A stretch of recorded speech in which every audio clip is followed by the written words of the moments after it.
ওয়া ইন্নামা তুওয়াফাউনা উজুরাকুম ইয়াওমাল কিয়ামাহ ফামান যুহজিয়া আনিন নারি ওয়া উদখিলাল জান্নাতা ফাকাদ ফাজ।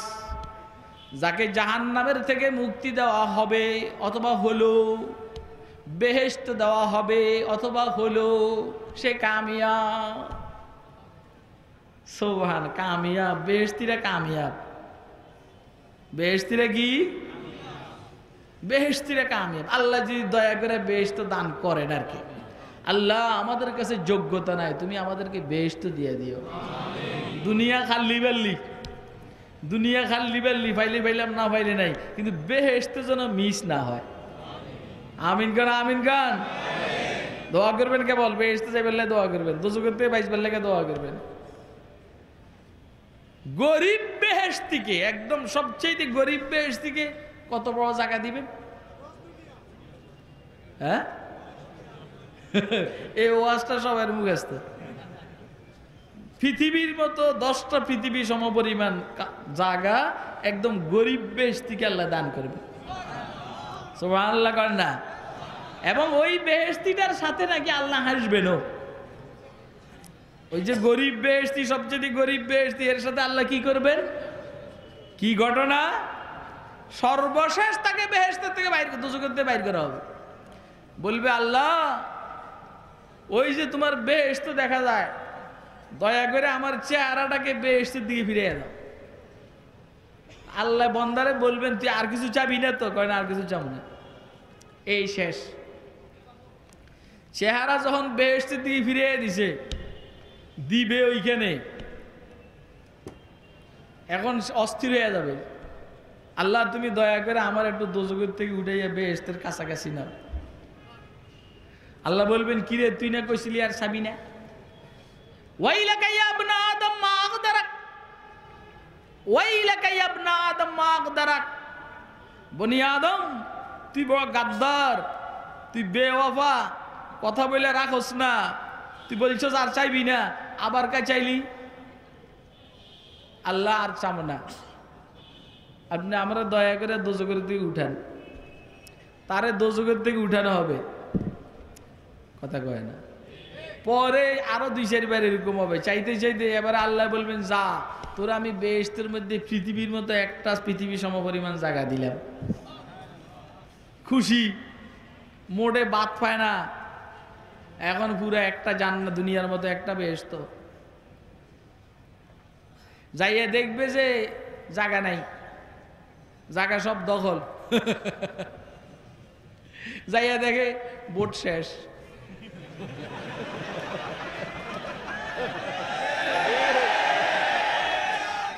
ঠিকই আছে, ঠিকই আছে, আপনারা কষ্ট করবেন কি লাগে? আমরা নিজেরা নিজেরা করে আবার লাগছে, এটাই ভালো।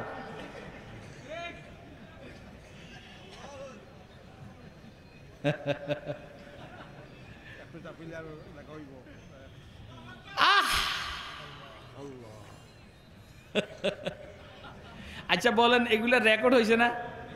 যদিও আমার দলে, যদিও তো কথার কথা আমার দলে করছে, কিন্তু এটা রেকর্ড হয়েছে না? এটার বিচার হবে নেই? এখন আমার দলের কারণে আমার বলতে হয় যেন এরা মাইরেতে বাঁচে, কথা কয় না। শেষ। যাইয়া দেখবে বেহেশতে জায়গা নাই, জায়গা সব শেষ। কোন আন্দরে ওয়াজ করেন, কোন আপনারা? আইসা বলবে, আল্লাহ আপনি বলছেন পৃথিবীর মতো একটা পৃথিবী জায়গা আপনি দিবেন বেহেশতের মধ্যে, কই এইটা কোন রকম একটা মানুষ শুইতে পারবে এই পরিমাণ জায়গায়, তো এটা দিকে আমার চলবো? আল্লাহ বলবেন যে, বান্দা যা, তোরা আমি পৃথিবীর মতো 2টা পৃথিবী জায়গা দিলাম। কয়টা পৃথিবী? তা আবার যাবে, যাইয়া দেখবে যে জায়গা আরো সংকীর্ণ হয়ে গেছে। আইসা বলবে যে, আল্লাহ আপনি বলছেন 2টা পৃথিবীর মতো সমপরিমাণ জায়গা, এখন দেখি আরো ছোট হয়ে গেছে, ছোট জায়গা। আল্লাহ বলবেন, তোর পৃথিবীর মতো 3টা পৃথিবী জায়গা দিলাম, যা। যাইয়া দেখবে যে জায়গা আরো ছোট হয়ে গেছে। এবারে এই বন্দা রাগ করবে কার সাথে? রাগ করে বলবে কি জানেন? হাদিসের ভাষা হইলো আতাস্তাহজিনি ওয়া আনতা রাব্বুল আলামিন। আপনি কি আমার এই মেয়ে এটা না কানা থেকে সরাইতে কও।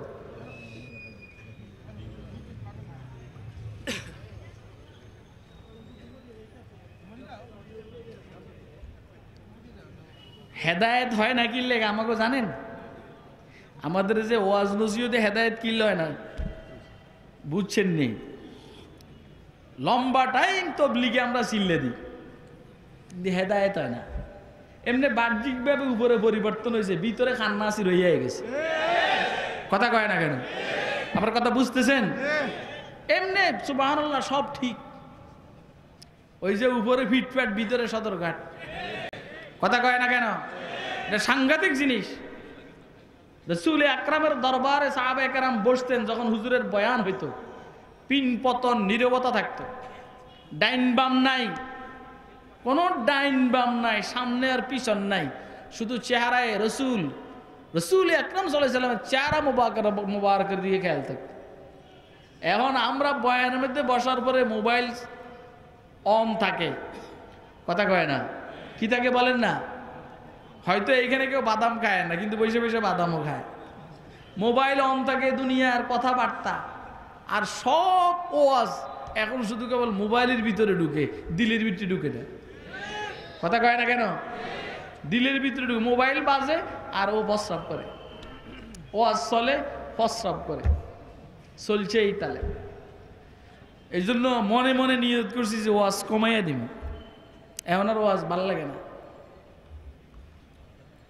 বন্দা এখন আল্লাহকে বলবেন আতাস্তাহজিনি ওয়া আনতা রাব্বুল আলামিন। আপনি না রব্বুল আলামিন, আপনি কি আমার সাথে ঠাট্টা করেন নাকি? একবার বলছেন এক পৃথিবী গেলাম জায়গা নাই, বললেন দুইটা পৃথিবীর সমপরিমাণ গেলাম জায়গা নাই, এরপরে বললেন তিনটা পৃথিবীর সমপরিমাণ দিলেন, এখন দেখি জায়গা আরো ছোট। আপনি কি আমার সাথে ঠাট্টা করেন? চিন্তা করেন, কারে বলতেছে? কারে? রব্বুল আলামিনকে বলতেছে না? এটা আল্লাহ সুযোগ দেওয়ার কারণেই তো বন্দা এটা বলতে আছে। এখন আল্লাহ বন্দার সাথে এখানে রাগ করবেন না, রাগ না করে উল্টা আল্লাহ মুস্কি হাসি দিবেন। এরপরে বলবেন বন্দা যা, আমি তোর পৃথিবীর মতো 10টা পৃথিবীর সমপরিমাণ জায়গা দান করি। কয়টা পৃথিবী? হাদিস শরীফে আল্লাহ হাসি দিবেন, মুস্কি হাসি। হাদিস শরীফের মধ্যে 3 জায়গায় আল্লাহর হাসার কথা আসছে। কয় জায়গায়? আরো জায়গাও থাকতে পারে, এটা আমার জানা নাই। এক জায়গা হইল মুসলমান যখন নামাজের জন্য প্রথম সারিতে যাওয়ার জন্য অস্থির থাকে, তাড়াতাড়ি আজানের পরে প্রথম সারিতে জায়গা নেওয়ার জন্য অস্থির হয়, আল্লাহ মুসলমান বান্দার এই অবস্থা দেখে মুস্কি মুস্কি হাসে। আরেক জায়গা রাত্রে স্বামী তাহাজ্জুদের জন্য উঠছে, উইঠা বিবির মুখে ঠান্ডা পানির ছিটা মারে। এখন বিবি চোখ খোলার পরে বলে কি লেগে জাগাইছেন এত রাত্র? কয় না অন্য কিছু না, তাহাজ্জুদ পড়বে না।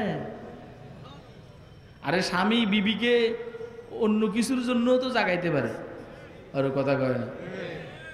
এটাও বুঝি বলতাম আমি, কি ভাই এরকম জাগাইতে পারে কি পারে না? এখন বিবি স্বামীরে বলে কি লেগে জাগাইছে, তাহাজ্জুদ পড়বে না। আচ্ছা, আরেকদিন বিবি উঠছে, স্বামী উঠে নাই, স্বামীকে উঠাইবার জন্য বিবি ঠান্ডা পানির ছিটা মারছে। এখন স্বামী চোখ মুছে আর বলে কি লেগে আমাদের জাগাইছ, তাহাজ্জুদ পড়বে না, করবেন না। স্বামীর এই কথা, বিবির এই কথা, আল্লাহ রসুল বলছেন দুইজনের এই কারবার, মালিকের সাথে গভীর রাত্রে যোগাযোগের জন্য দুইজনের এই কারবার। স্বামী ঠান্ডা পানি দিয়ে বিবিরে উঠায়, বিবি ঠান্ডা পানি দিয়ে স্বামীরে উঠায়। আল্লাহ এই অবস্থা দেখে মুস্কি মুস্কি হাসেন।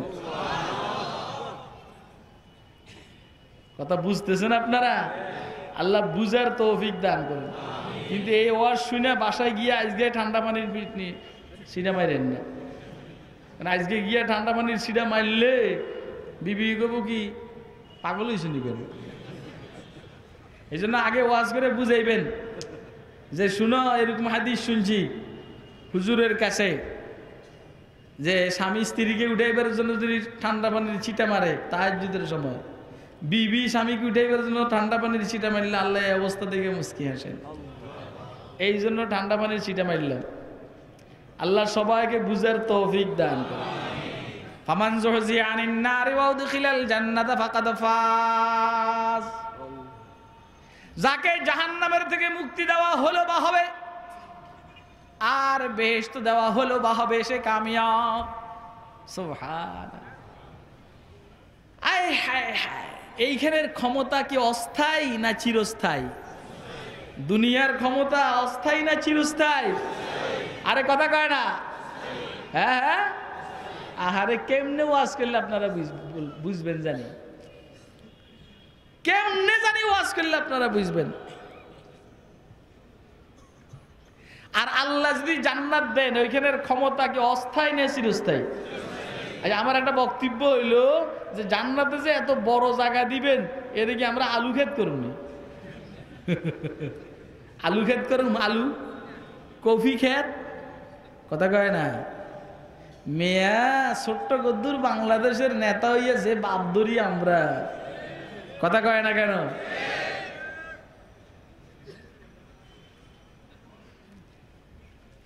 দশটা পৃথিবীর সমপরিমাণ আল্লাহ জান্নাত দান করবেন গরিব দেশ। এখন আমরা যারা 2 নম্বরই করি, হেরা তো মনে করি আমরাও তো মুমিন, কথা কয় না? তা আমরা তো যে একদম সর্বশেষ মুমিন, তাকে আল্লাহ 10টা পৃথিবীর মতো জায়গা দান করবেন। তা আমরাও তো মুমিন, আমরা তো জান্নাতে বিশাল জায়গা। বেটা তো যে ইমানের নবয় অবস্থা, তোর যে ইমানের যে নবয় অবস্থা, মুনাফিকের আলামত হলো 3টা। মিথ্যা কথা বলে, ওয়াদা খেলাপ করে, আমানতের খেয়ানত করে। তুই 3টা করছস, কথা কয় না কেন? ওয়াজ বুঝতেছেন নি আপনারা? এটা মিডিয়া জুইতের ওয়াজ।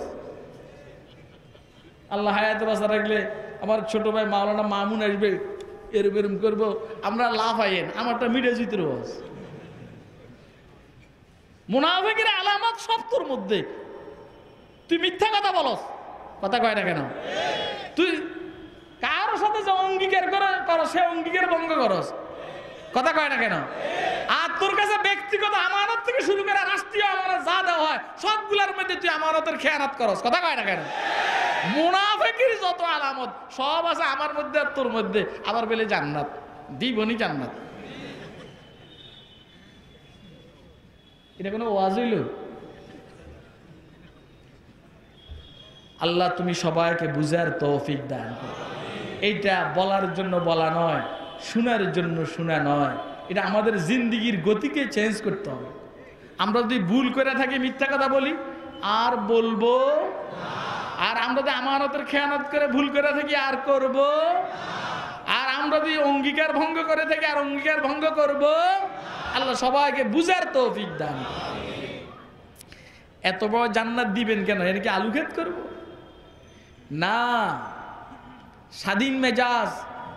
আমি জান্নাতের মধ্যে চলাফেরার জন্য যেন কারো থেকে কিনিতে না হয়। আমি বিমান চালামো ওইখানে, কারো এয়ারপোর্ট যেন আমার ব্যবহার করতে না হয়, কারো থেকে যেন অনুমতি নিতে না হয়। আল্লাহ বললেন, তোরে 10টা পৃথিবীর সমপরিমাণ জায়গার রাজত্ব দান করছি, তুই এইখানে তোর রাজত্ব কর। সুবহানাল্লাহ তো কইলেন না আপনারা? সে কামিয়াব। ফামান যুহজিয়া আনিন নারি ওয়া উদখিলাল জান্নাতা ফাকাদ ফাজ। আল্লাহু আকবার। দোস্ত আবাব, জান্নাতের মধ্যে আল্লাহ কমন 4টা জিনিস দান করবেন। কয়টা জিনিস? যে এই 4টা জিনিস সবার মনে চায়, মগর এইখানে 4টার একটাও পাওয়া যায় না।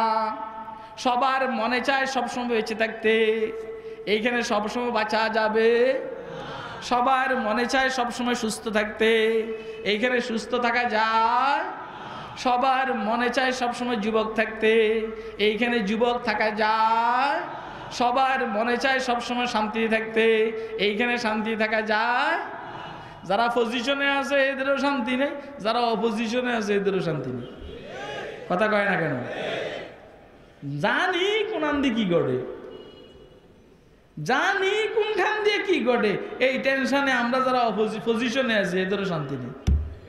যারা অপোজিশনে আছে তাদের তো নাই, কিন্তু জান্নাতি জান্নাতে যাওয়ার পরে, বেহেশতি বেহেশতে যাওয়ার পরে আল্লাহর পক্ষ থেকে ঘোষকে ঘোষণা করবে, তোকে এখানে চিরজীবন থাকতে দেওয়া হইল, আর বাহির করা হবে না। সব সময় যুবক থাকবি আর বুড়ো হবি না, সব সময় সুস্থ থাকবি আর অসুস্থ হবি না, সব সময় শান্তি থাকবি, একটা সেকেন্ডও অশান্তি হবে না। ইউনাদি মুনাদিন ইন্না লাকুম আন তাহিয়াউ ফালা তামুতু আবাদা। আরে মাশাআল্লাহ, প্রিন্সিপাল মাওলানা হাবিবুর রহমান সাহেব রহমতুল্লাহ আলাইহি, এ ওনার কবর জিয়ারতে এই ওয়াজ কথা কয় না। আমি কসম করলে আমার কাফারা লাগবে না। আমি একটা ওয়াজ কয়েক জায়গায় খেয়াল করছি, করবো এনে করতে পারি না, মনে করছি আজকে করবো, কিন্তু এটা আজকে হইল না। এই যে শুয়ে রয়েছে মাদ্রাসার পাশে, আপনি কি মনে করেন? বইসা আর সালানের মতো বইসা মাছ, যখন ওই যে আমাদের দেশে আছে, আপনাদের দিকে আছে না জানি না, স্রোতের সাথে ছোট ছোট মাছ কেবল জালের মধ্যে ঢুকে, আন্তার মধ্যে ঢুকে, এরকম আছে না নাই? এটাকে বইসার সালান, ইশার সালান। এরকম বইসার সালান আর ইশার সালানের মতো কবরের ভিতরে সওয়াব ঢুকতে আছে। সুবহানাল্লাহ কর না। তোরা কত কিছু রাইখা যাস বেটা, তোরা কত কিছু রাইখা যাস, কিন্তু কবরের সওয়াব যাইবার জন্য কিছু রাইখা যাস না।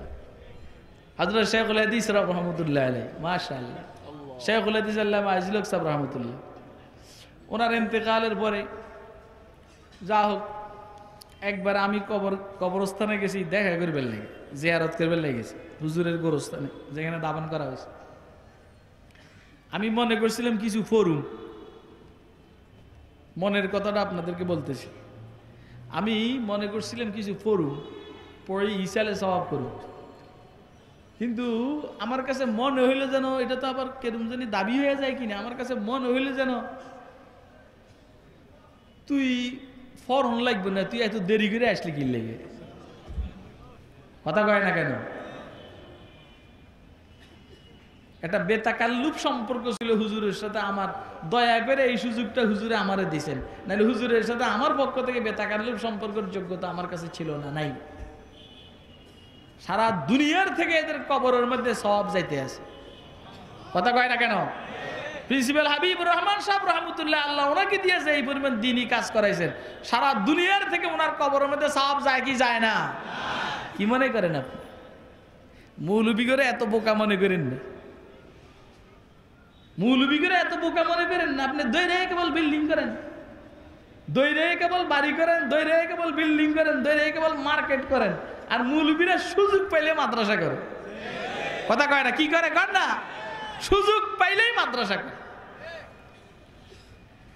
আল্লাহু আকবার, সাদকায়ে জারিয়া। তো জান্নাতীরা জান্নাতে যাওয়ার পরে চিরজীবন ওইখানে বেঁচে থাকবে আর মরবে না, সব সময় যুবক থাকবে আর বুড়ো হবে না, সব সময় সুস্থ থাকবে আর অসুস্থ হবে না, প্রতিটা সেকেন্ড আরাম আর শান্তি থাকবে, কখনো বেআরাম কষ্ট এদেরকে স্পর্শ করবে। আল্লাহ বলছেন যারা জান্নাতে যাবে এরা কামিয়াব। সুবহানাল্লাহ কোন। এবারে যেই দুনিয়া নিয়ে আমরা মারামারি করি, যেই দুনিয়া নিয়ে আমরা মারামারি করি, এই দুনিয়ার জন্য তো আমরা পারি না, এই জন্য দুনিয়ার হাকিকত আর বাস্তবতা আল্লাহ আলোচনা করতেছেন। ওমাল হায়াতুদ দুনিয়া ইল্লা মাতাউল গুরুর। দুনিয়ার জীবন, দুনিয়ার জীবন এটা ধোকার আসবাব আর সামানা, পুরোটাই ধোকা, পুরোটাই কি? এই আছে এই নাই, এই আছে আরে নাই রে, অমুক নাই রে, ক্ষমতা নাই রে, যৌবন শেষ, মানুষটা দুনিয়ার থেকে চলে গেছে। এই অবস্থাগুলো হয় কি হয় না? পুরাটা দুনিয়াই এমন, এটা ধোকা। আলোচনা আমার শেষের দিকে, এখন সর্বশেষ যে কথাগুলো আমি বলবো আপনাদের সামনে অল্প 2-4 মিনিটের ভিতরে, সেটা হইল আমার মৃত্যুটা যেন শানদার হয়, আমি মৃত্যু পরবর্তী জিন্দেগিতে যেন কষ্ট না পাই, এর জন্য আমার জীবনকে সাজাইতে হবে। কি করতে হবে? কথা কয় না। জীবনকে কি করতে হবে বলেন? কথা কি আপনারা শুনতেছেন নি?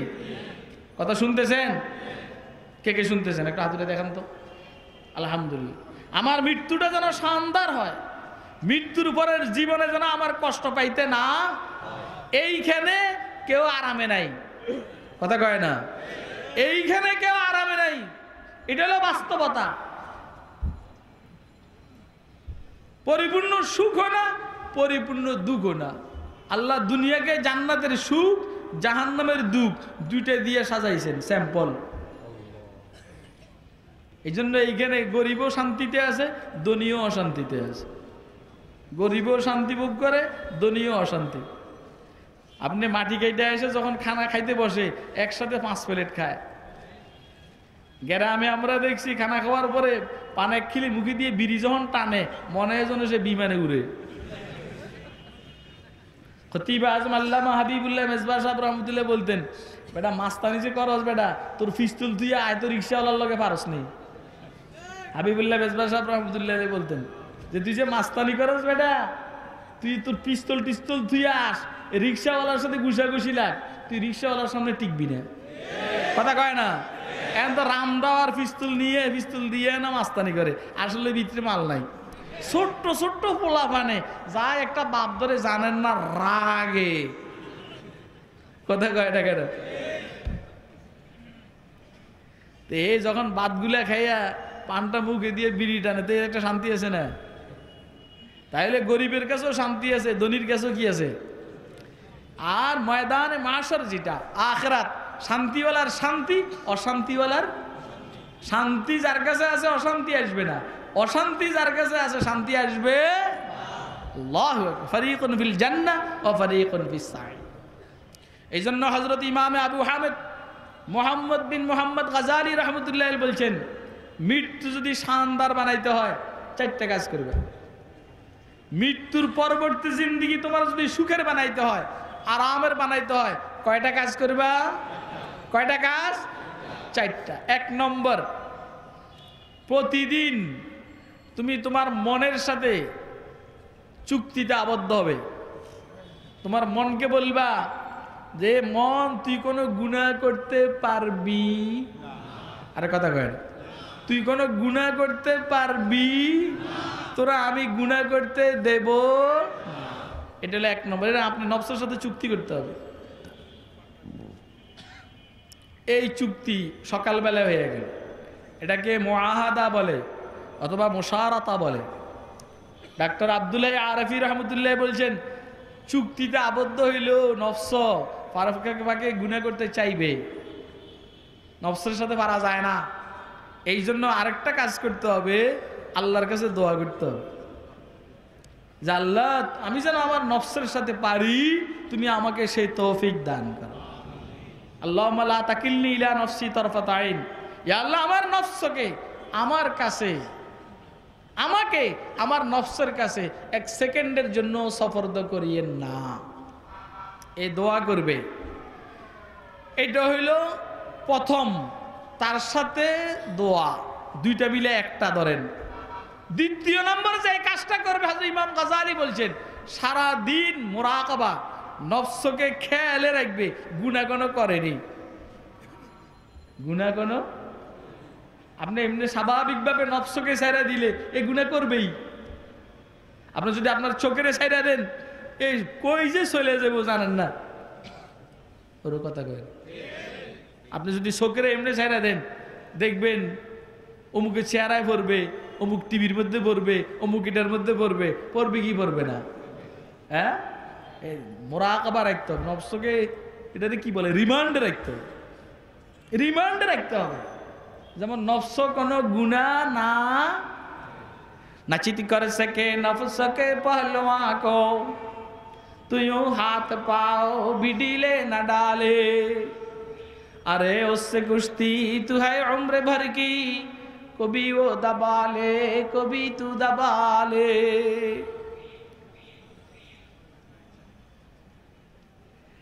আরে নফসরে, নফস আমার দুশ্মন, বলেন নফস আমার কি না দোস্ত, শত্রু না বন্ধু? আমার মন আমার শত্রু না আমার বন্ধু? আমার শত্রু। আমাকে আমার মনে দাড়ি চাচার জন্য বাধ্য করে, আমাকে আমার মনে ঘুষ খাওয়ার জন্য বাধ্য করে, আমাকে আমার মনে সুদ খাওয়ার জন্য বাধ্য করে, আমাকে আমার মনে টেলিভিশন দেখার জন্য বাধ্য করে, আমাকে আমার মনে মানুষের উপরে জুলুম করতে বাধ্য করে। কথা কয় না? এগুলো আমার মনে আমাকে বাধ্য করে। বুঝতেছেন কথা? এই জন্য সারাদিন নফসকে রিমান্ডে রাখবো। কোনো কাজ করার আগে হিসাব করব যে এটা কি গুনাহ। কোনো কথা বলার আগে চিন্তা করব এটা কি গুনাহ। যদি গুনাহ হয় কথা এটা বলবো না, যদি গুনাহ হয় কাজ এটা করব না। এটা 2 নম্বর কাজ। 3 নম্বর কাজ হলো যদি এর বড় নফস গুনাহ করে ফেলা, নফসকে শাস্তি দেওয়া। কি দেওয়া? নিজের নিজে শাস্তি দিবে। কেমনে শাস্তি দিবে? হ্যাঁ, নফস অলসতা কইরা ফজরের নামাজ মসজিদে পড়তে যায় নাই, কি লেগে গেলি না, নফসরে বলবেন এই কথা, আজকে তোর দিয়া 40 টাকাত নফল পড়াম। কয় রাকাত? ওয়াজ বুঝে না? ওয়াজ বুঝতেছেন? কয় রাকাত? সিল্লা নিয়ে আরম্ভ করে নফস কবে যে বাবার জীবনে ফজরের নামাজ জমাত সারুন না। তো আপনি নফসরে বললেন আমি আর জীবনে তোরে দিয়ে 40 টাকা পড়াবো না, আজকে পড়ে এলো। কথা কয় না? এটা হইলো মুআকাবা, শাস্তি দেওয়া, নফসরে শাস্তি দেওয়া। বেগানার দিকে তাকাইছে, এখন নফসরে শাস্তি দিবেন 3 দিন রোজা রাখ। কয়দিন? কি ওয়াজের অবস্থা কি? ওয়াজ কি শাস্তি? এই 3 দিন রোজা রাখ। কি লেগে বেগানার দিকে তাকাইলি? 3 দিন রোজা রাখ। যে আমি আর তাকাবো না, আমার দিয়ে রোজা রাখাইও না। আপনি বলবেন যে আমি আর তোরে দিয়ে সামনের দিকে আর তোকে দিয়ে আমি রোজা রাখাবো না, আজকে যে তুই বেশ কম করছস এই জন্য এই শাস্তি। এ 3 নম্বর কাজ। এটা প্রতিদিন চলবে, প্রতিদিন প্রতিদিন প্রতিদিন, এভরিডে, প্রতিদিন। তো কি ওসমানী সাহেব হুজুর লিখছেন, ওই শাস্তিতে যেন নফসে কষ্ট পায় এইভাবে শাস্তি। কিছু শাস্তি আছে নফসে আরাম পায়, এটা না। ওই আলিগড় মুসলিম ভার্সিটিতে একসময় আইন ছিল, যদি নামাজ না পড়ে জামাতের সেই ছাত্ররা একে ওয়াক্তের জন্য 1 টাকা করে 2 টাকা করে জরিমানা। এটা শাস্তি। বড় লোকের বলা মানে কি করে, আইসা কয় স্যার আমি তো সামনের 1 মাস নামাজ পড়ুন না, ধরেন আপনি 150 টাকা লইয়া যান। আপনাকে আমার ওয়াজ বুঝতেছেন? আপনাদেরকে যদি এই সুযোগ দেওয়া হয়, এই জন্য দেখবেন ওই সমস্ত বাজে ফিরের দরবারে লোক বেশি হয়। কোনো আমল করণ লাগবে না, বছরে শুধু কেবল দরবারে একটা গরু দিবি, ওই দরবারে গরুর অভাব নাই। আরে কথা কয় না কেন? ওই দরবারে কিসের অভাব নাই? গরুর অভাব নাই। কারণ নামাজ লাগে না, রোজা লাগে না, হুজুরের গরু দিলে বস আমাদের জাহান্নাম মাফ হইব। কথা কয় না কেন? মাফ হবে নাকি? তো শাস্তিটা যেন এমন না হয়, শাস্তি যেন নফসের উপরে প্রেসার ক্রিয়েট করে, এমন শাস্তি। মুআকাবা, নামাজের শাস্তি, রোজার শাস্তি নফসরে দিয়ে দেয়াইবেন। 4 নম্বর, ইমাম গাজালি রহমতুল্লাহ আলাইহি বলছেন প্রতি রাত্রে শোয়ার আগে নফসর থেকে হিসাব নেওয়া। হাসিবু ক্বাবলা আন তুহাসাবু, তোমার থেকে কবরে হিসাব নেওয়ার আগে তুমি হিসাব নাও, তোমার থেকে ময়দানে মাশরে হিসাব নেওয়ার আগে তুমি হিসাব নাও, নফসের থেকে হিসাব নাও যে আজকে সারাদিন নেক কাজ কয়টা করছস। যদি নেক কাজ হয়ে থাকে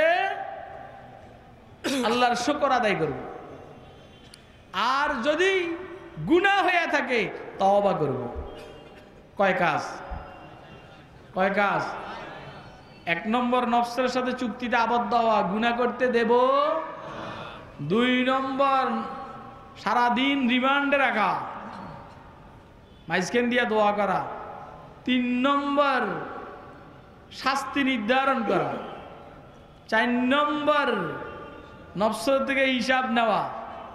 হযরত ইমাম গাজালি বলছেন প্রতিদিন যদি এই কাজ কেউ করে, এখন বলেন দাড়ি চাচা গুনাহ না সওয়াবের কাজ? বিড়ি খাওয়া গুনার কাজ না সওয়াবের কাজ? সিগারেট পান করা গুনার কাজ না সওয়াবের কাজ? মিথ্যা কথা বলা গুনার কাজ না সওয়াবের কাজ? তো পুরোটাই এতে গুনাহ। কি খুশি, সুবহানাল্লাহ, কি খুশি! এত সোজা রে ভাই, এত সোজা না। এত সোজা হইলে সাহাবায়ে কেরাম এত কষ্ট করতেন? বলেন না, এত সোজা হইলে সাহাবায়ে কেরাম এত কষ্ট করতেন? এই চার কাজ যদি কেউ করে ইনশাআল্লাহুল আজিজ, হযরত ইমাম গাজ্জালী বলছেন তার মৃত্যুটা বড় শানদার হবে। মৃত্যুর পরে জিন্দেগিতে ইনশাআল্লাহ আল্লাহ তাকে আযাবের থেকে মুক্তি দান করবেন। তো মৃত্যু সবার হবেই, এটাই বাস্তব। আল্লাহ আমাদেরকে আজকের ওয়াজের থেকে মৃত্যুর পূর্ব প্রস্তুতি নেওয়ার তৌফিক দান করুন।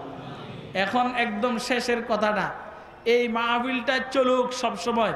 আপনারা কি চাননি? আসলে চান? কে কে চান হাত তুলে দেখেন। দেশে নির্বাচন হয়েছে, একাদশ জাতীয় সংসদ নির্বাচন। এই নির্বাচনের কারণে যারা মাহফিল উদ্যোক্তা, ওইভাবে কালেকশন ওনাদের হাতে আসে নাই।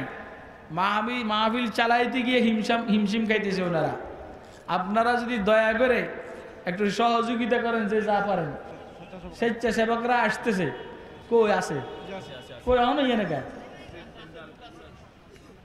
আপনারা মাহফিলের ব্যাগ আছে, ব্যাগ যার তার হাতে দিবেন না। কই একজন না গেল মাত্র, 10 জনে হবে না, 100 জন লাগবে।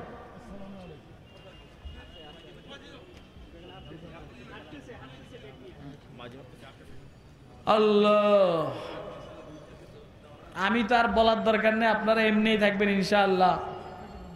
3 দিন ব্যাপী তাফসীরুল কোরআন মাহফিলের একদম সর্বশেষ আখরি বয়ান করবেন মাওলানা মামুনুল হক সাহেব। হয়তো আইসা গেছেন আল্লাহর রহমতে, কাছাকাছি চলে আসছেন।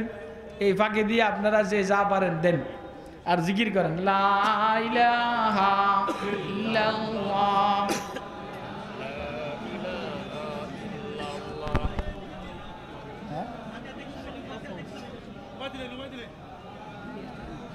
এই এই এই এই শব্দ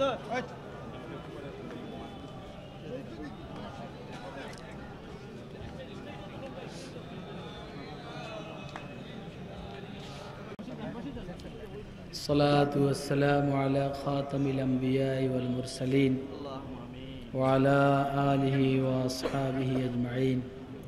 اللهم رب ارحمهما كما ربياني صغيرا رب ارحمهما كما ربياني صغيرا. ربنا هب لنا من أزواجنا وذرياتنا قرة أعين واجعلنا للمتقين إماما. ربنا ظلمنا أنفسنا وإن لم تغفر لنا وترحمنا لنكونن من الخاسرين. ربنا آتنا في الدنيا حسنة وفي الآخرة حسنة وقنا عذاب النار.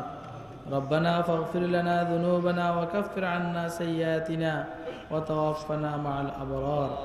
या अल्लाह अपनी मजमा के कबूल करून, या अल्लाह मजमा के अपनी कबूल करून, या अल्लाह 3 दिन ব্যাপী তাফসীরুল কোরআন মাহফিলকে আপনি কবুল করুন।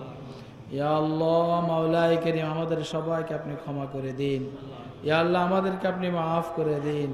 পুরা মুসলিম মিল্লাতকে আপনি ক্ষমা করে দিন। ইয়া আল্লাহ অসুস্থদেরকে সুস্থতা দান করুন, অসুস্থদেরকে সুস্থতা দান করুন, ঋণগ্রস্তদেরকে ঋণ মুক্ত হওয়ার তৌফিক দান করুন, হালাল রিজিকে বরকত দান করুন, হারামকে পরিহার করার তৌফিক দান করুন। ইয়া আল্লাহ এই দেশবাসীর জন্য খায়ের আর কল্যাণের ফয়সালা করুন, সারা মুসলিম দুনিয়ার জন্য খায়ের আর কল্যাণের ফয়সালা করুন। আল্লাহ মাওলায়ে করিম জুলুম নির্যাতন থেকে দেশবাসীকে হেফাজত করুন, জুলুম নির্যাতন থেকে দেশবাসীকে হেফাজত করুন, মজলুমদেরকে ভরপুর সাহায্য করুন। ইয়া আল্লাহ জালেমদেরকে জুলুমের থেকে বিরত থাকার তৌফিক দান করুন। ইয়া আল্লাহ আমাদের সবাইকে নেক আর এক হওয়ার তৌফিক দান করুন, সবাইকে নেক আর এক হওয়ার তৌফিক দান করুন। ইয়া আল্লাহ সবাইকে নেক আর এক হওয়ার তৌফিক দান করুন।